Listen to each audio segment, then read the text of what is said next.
श्रीगुरुभ्यो नमः। हरिः ओम। श्रीमहागणाधिपतये नमः। श्रीमहासरस्वत्यै नमः। हरिः ओम। यः कर्ता जगतां भर्ता संहर्ता महसां निधिः प्रणमामि तमादित्यं బహిరంతస్తమోపహం। ఇప్పుడు మనం ప్రత్యేకించి చెప్పుకోవాల్సింది ఒకటి ఉన్నది. ఎందుకంటే సంవత్సరాది అంటే ఉగాది తెలుగు సంవత్సరాది. ఎందుకంటే హిందువులందరికీ కూడా సంవత్సరాది తెలుగు సంవత్సరాది. అయితే మనకు బాగా అలవాటు ఇప్పుడు పడ్డది ఏంటంటే ఇంగ్లీషు జనవరి నుంచి డిసెంబర్ వరకు సంవత్సరం లెక్క జనం చూసుకుంటున్నారు. పంచాంగంలో తిథుల ప్రకారం సంవత్సరం వస్తుంది, అది ఎవరికీ తెలియదు. తిథి, వారం, నక్షత్రం, యోగం, కరణం ఈ 5 కలిసి పంచాంగం అయింది. అయితే పంచాంగ శ్రవణం అనేది యుగాదిగా చేసుకుంటాం. కానీ ఇప్పుడు జనవరి నుంచి డిసెంబర్ వరకు ఈ 12 నెలలు, జనవరి నుంచి డిసెంబర్ వరకు 12 నెలల మాస ఫలితాలు ముందుగా చెప్పుకుందాం.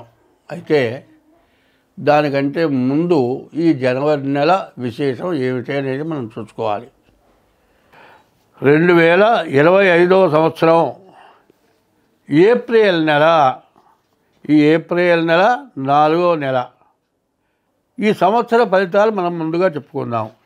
ఏప్రిల్ నెలలో మరి కర్కాటక రాశి, ఇంతకుముందు మేషం, వృషభం, మిథునం చెప్పుకున్నాం. కర్కాటక రాశి ఫలితాలు చెప్పుకుందాం. ఈ కర్కాటక రాశి వాళ్ళ ఫలితాలు ఇక మనం చెప్పుకోవాల్సింది ఏమిటా అంటే, కర్కాటక రాశికి అష్టమ శని, చాలా అష్ట కష్టాలు పడ్డారు. తర్వాత ఈ రాశి వాళ్ళకి రాహు కూడా మారబోతున్నాడు. ఈ రాహు మారిన తర్వాత కూడా చాలా బాధలు, కష్టాలు, ఇబ్బందులు బాగా ఉంటాయి. కాబట్టి ఈ రాశి వాళ్ళకి ఏమిటి పరిస్థితి అంటే, చదువుకునే పిల్లలకు కానీ వ్యాపారం చేసుకునే వాళ్ళకి కానీ చాలా సమస్యలు బాగా ఎక్కువగా ఉంటాయి. రాహు బాగుండకపోవటం వల్ల మీరు ఇచ్చిన డబ్బులు తిరిగి రావు.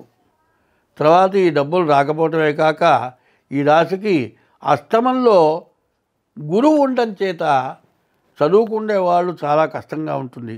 విదేశాలకు వెళ్ళేటప్పుడు విదేశాలకి కష్టపడి వెళ్ళినా కూడా మళ్ళీ తిరిగి రావాల్సిన పరిస్థితి కూడా రావచ్చు. ఇది గోచార రీత్యా చెబుతున్నాం. అయితే శని 10ంటికి వచ్చాడు, మరేమో గురువేమో అష్టమంలో ఉన్నాడు, రాహువు ఏకాదశిలో ఉన్నాడు. కాబట్టి ఈ రాశి వాళ్ళ యొక్క స్వభావం ఏంటంటే, ఈ కర్కాటక రాశి వాళ్ళకి అష్టమ శని అవ్వటం చేత, అష్టమ రాహు అవ్వటం చేత అష్ట కష్టాలు ఎక్కువగా ఉంటాయి. కాబట్టి శని మారుతున్నాడు. ఇన్నాళ్ళ నుంచి చెప్పాలంటే శని వల్ల ఈ కర్కాటక రాశికి విపరీతమైన కష్టాలు వచ్చి ఇబ్బంది పడ్డారు. ఈ కష్టాలను కూడా తీరిపోయినాయి అంటే రాహు మళ్ళీ వస్తున్నారు. రాహు వల్ల కూడా ఇబ్బంది పడుతూ ఉంటారు. కారణం ఏంటంటే, సూర్యగ్రహణం, చంద్రగ్రహణం వచ్చిందంటే రాహుకేతువుల మధ్యలో గ్రహాలు మరి సూర్యచంద్రులు పట్టడం వల్లే గ్రహణం వచ్చింది. అట్లాగే ఈ రాహు వచ్చేప్పటికల్లా మరి 8ంటికి వస్తున్నారు. రాహు వల్ల అష్టమంలో గురువు ఉండటం చేత వీళ్ళకి చాలా కష్టాలు ఎక్కువగా కనబడుతూ ఉన్నాయి. కాబట్టి ఇంతటితో కాదు కావాల్సింది. ఇది కర్కాటక రాశి అంటే జన్మ నక్షత్ర రీత్యా చూసుకోవాలి. అట్లా కాకుండా ఏదో పేరుని బట్టి కాదు. అయితే ఇది 25 వంతులే జరుగుతుంది. కానీ మీ జన్మలగ్న రీత్యా ఎట్లా ఉందో చూపించుకోండి. జన్మలగ్న రీత్యా 25 వంతులు జరుగుతుంది. కాబట్టి ఈ రాశి వాళ్ళు బాగా ప్రత్యేకించి చెప్పాలంటే శివాలయానికి వెళ్తాం, శివాలయంలో శివుడికి ప్రదక్షిణ చేయటం, నవగ్రహాలకు ప్రదక్షిణ చేయటం, మరి ఈశ్వరాభిషేక తీర్థం తీసుకోవటం వల్ల మీ కష్టాలు చాలా వరకు పోతాయి. కాబట్టి స్వస్తి.